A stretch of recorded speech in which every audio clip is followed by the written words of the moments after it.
Nunca olvidaré el día que encontré esa caja escondida en el ático de nuestra casa. Entre el polvo y recuerdos olvidados, apareció un cofre de madera con el nombre de mi madre grabado. Dentro, cartas amarillentas por el tiempo revelaban un secreto tan doloroso que explicaba por qué mi familia se había desmoronado años atrás. La verdad que mis padres habían ocultado era mucho peor de lo que jamás imaginé. Historias como esta podrían pasarte a ti. Suscríbete y escucha lo que aprendí. Mi nombre es Lucía Álvarez y crecí en un pequeño pueblo a las afueras de Oaxaca, en una familia que desde fuera parecía normal, incluso feliz en muchos aspectos. Mi padre, Miguel, era arquitecto y trabajaba en la ciudad. Mi madre, Carmen, era maestra en la escuela local. Tengo un hermano menor, Daniel, que ahora vive en la Ciudad de México.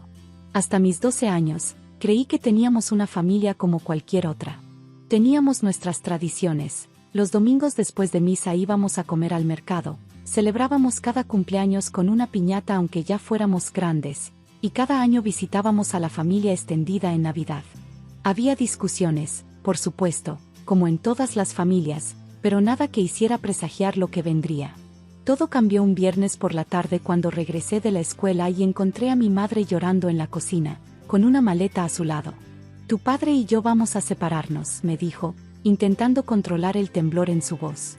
Él se quedará en la casa con ustedes, y yo me iré unos días con tu tía Sofía hasta encontrar un lugar. Fue como si el piso bajo mis pies desapareciera. No entendía qué había pasado. El día anterior habíamos cenado juntos, y aunque mis padres no habían hablado mucho entre ellos, algo que ya era común, nada indicaba que estábamos al borde de este precipicio.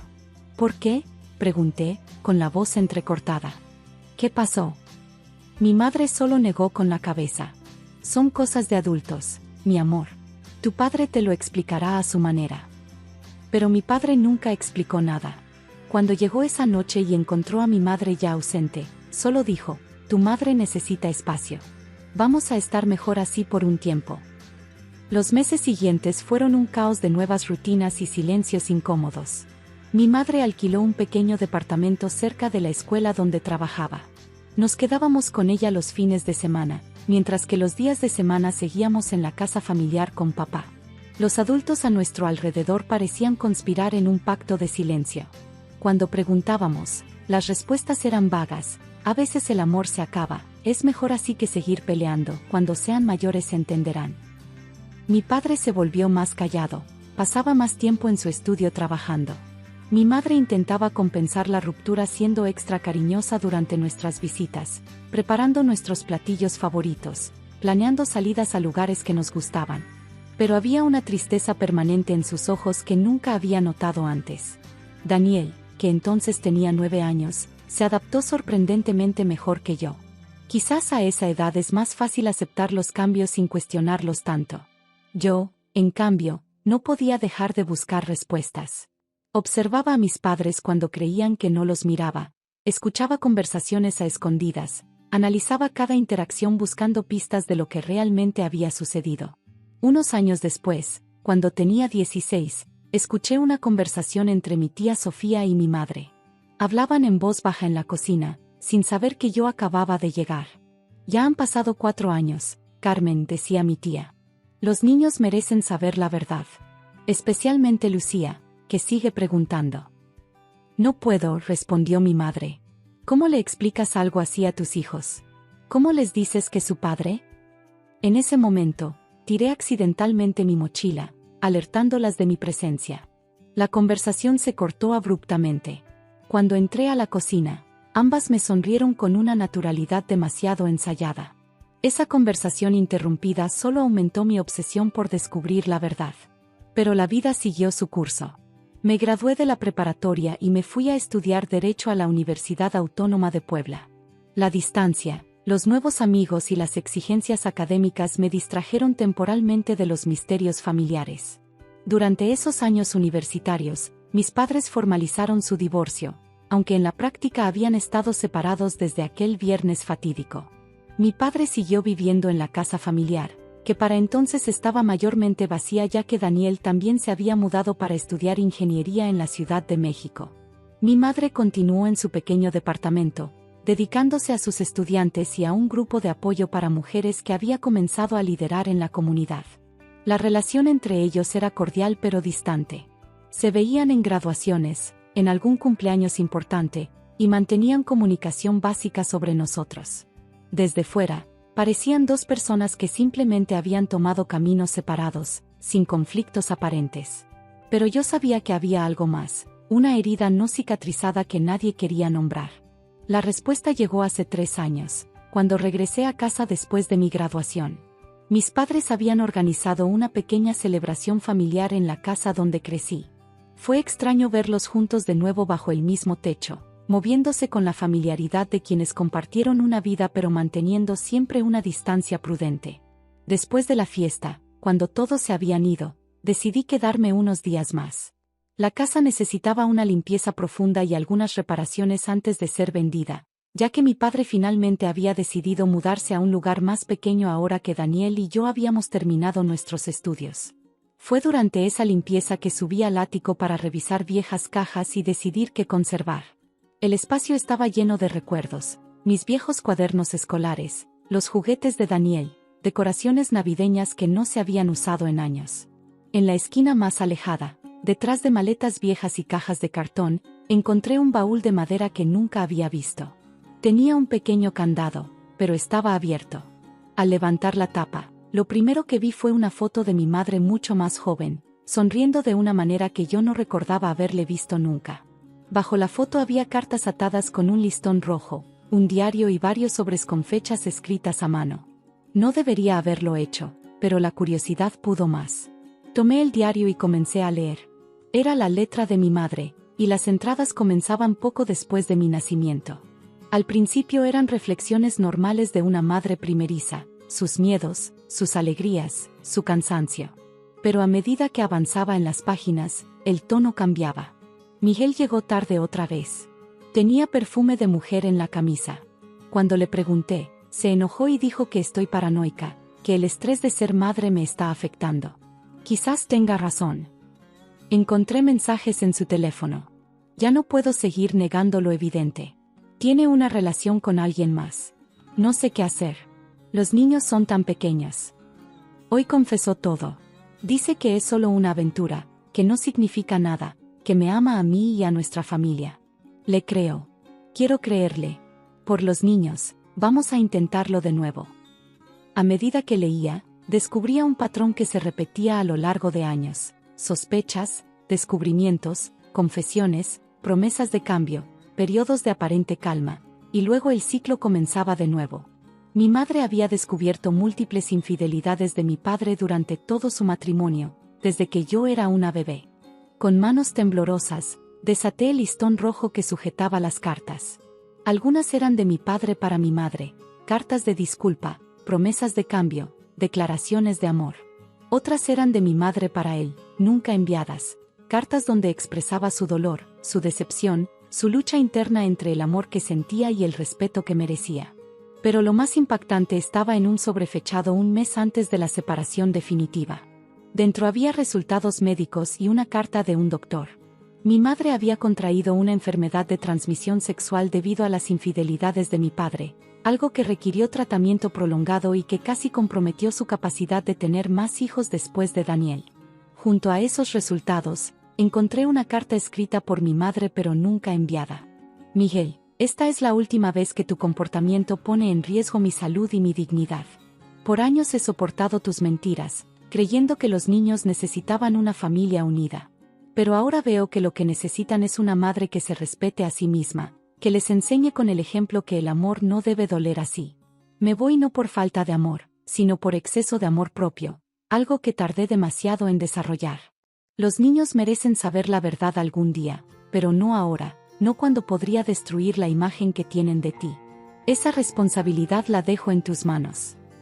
Me quedé sentada en ese ático polvoriento, con lágrimas rodando por mis mejillas. Todas las preguntas que había tenido durante años finalmente tenían respuesta, pero el conocimiento no trajo el alivio que esperaba.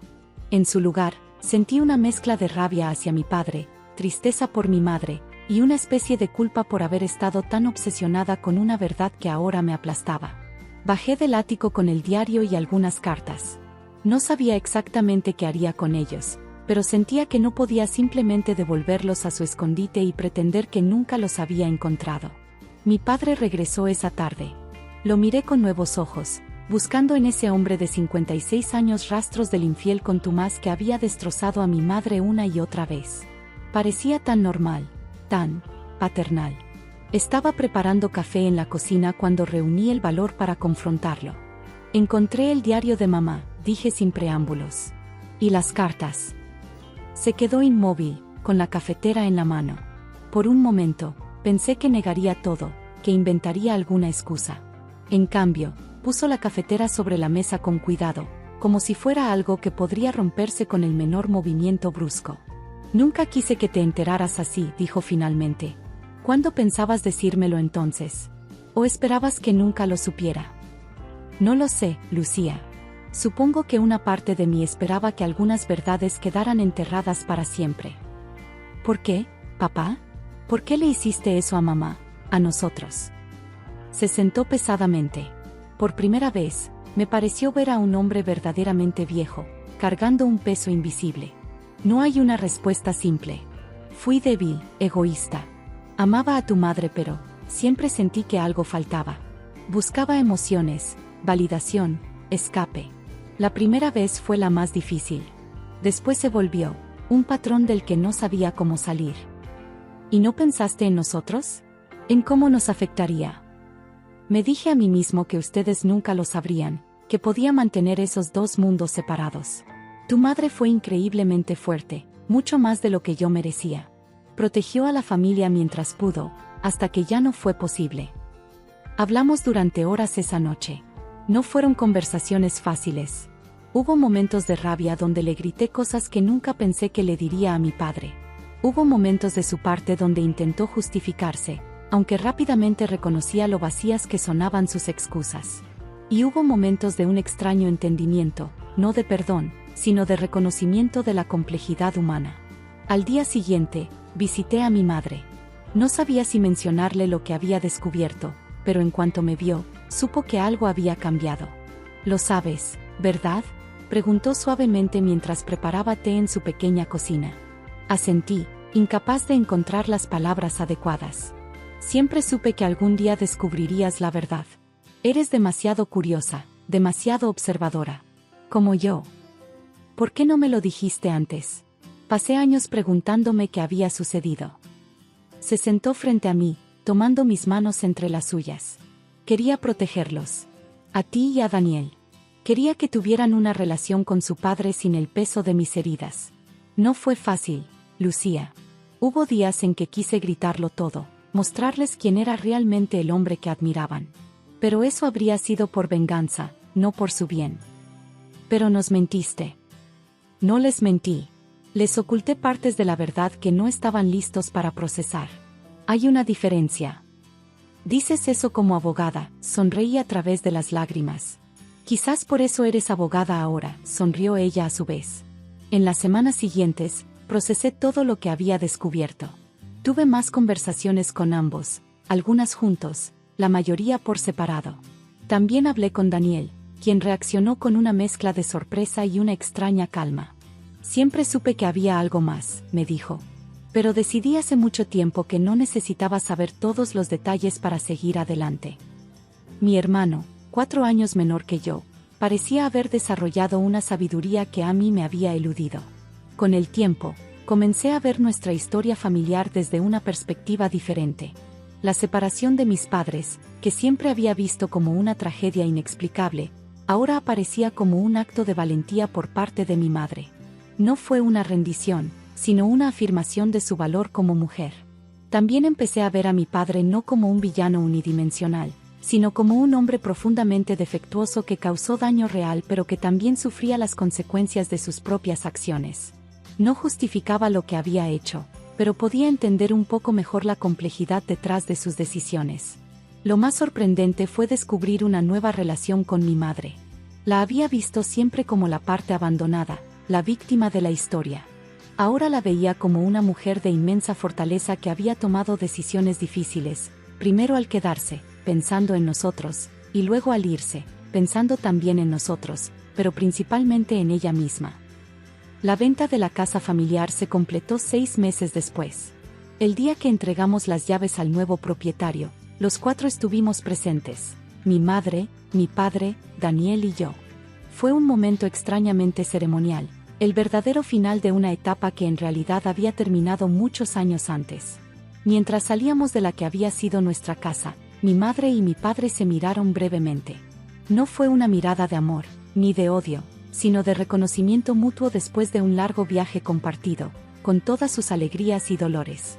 Hicimos lo mejor que pudimos, dijo mi padre, más para sí mismo que para los demás. Algunos lo hicimos mejor que otros, respondió mi madre, pero sin rencor en su voz, solo una constatación de hechos. Daniel y yo nos miramos, una comunicación silenciosa entre hermanos que han navegado las mismas aguas turbulentas y han llegado a la otra orilla, diferentes pero intactos. Hoy, 5 años después de aquel descubrimiento en el ático, nuestra familia sigue existiendo, aunque de una forma que mi yo de 12 años nunca habría imaginado. Mi padre vive en Puebla ahora, no lejos de mí. Ha entrado en una nueva relación, y aunque me costó aceptarlo al principio, veo que está haciendo un esfuerzo genuino por ser una mejor versión de sí mismo. Mi madre sigue en Oaxaca, dedicada a su trabajo y a su grupo de apoyo, que ha crecido hasta convertirse en una organización reconocida que ayuda a mujeres en situaciones de vulnerabilidad. Hace 2 años, comenzó una relación con un profesor de la universidad local, un hombre amable y tranquilo que la mira con el respeto que siempre mereció. Daniel se casó el año pasado. En la boda, nuestros padres bailaron una pieza juntos, un gesto simbólico que conmovió a todos los presentes. No era una reconciliación romántica, sino un reconocimiento de que, a pesar de todo, crearon algo hermoso juntos, una familia que ha sobrevivido incluso a la verdad más dolorosa. En cuanto a mí, sigo procesando lo que descubrí aquel día. Hay momentos en que la rabia regresa, momentos en que me pregunto cómo habría sido nuestra vida si mi padre hubiera tomado decisiones diferentes. Pero también hay una especie de paz en conocer finalmente la verdad, por dura que sea. La verdad sobre la separación de mis padres me enseñó que las familias no son las unidades perfectas y armoniosas que nos muestran en las telenovelas o en las fotos de redes sociales. Son entidades complejas, compuestas por personas imperfectas que cometen errores, que cargan sus propias heridas, que toman decisiones basadas en el amor pero también en el miedo, el egoísmo, la confusión. También aprendí que algunas verdades duelen, pero que vivir en la mentira duele más. El silencio que rodeó a nuestra familia durante años no nos protegió realmente, solo postergó un entendimiento que todos necesitábamos para seguir adelante. Y quizás la lección más importante, que el final de un matrimonio no tiene que ser el final de una familia. Los lazos que nos unen han cambiado, se han estirado, se han reconfigurado, pero siguen ahí. Diferentes, pero resistentes. ¿Y tú? ¿Has descubierto alguna vez una verdad familiar que cambió tu perspectiva sobre tu historia? ¿Crees que hay secretos que es mejor no revelar?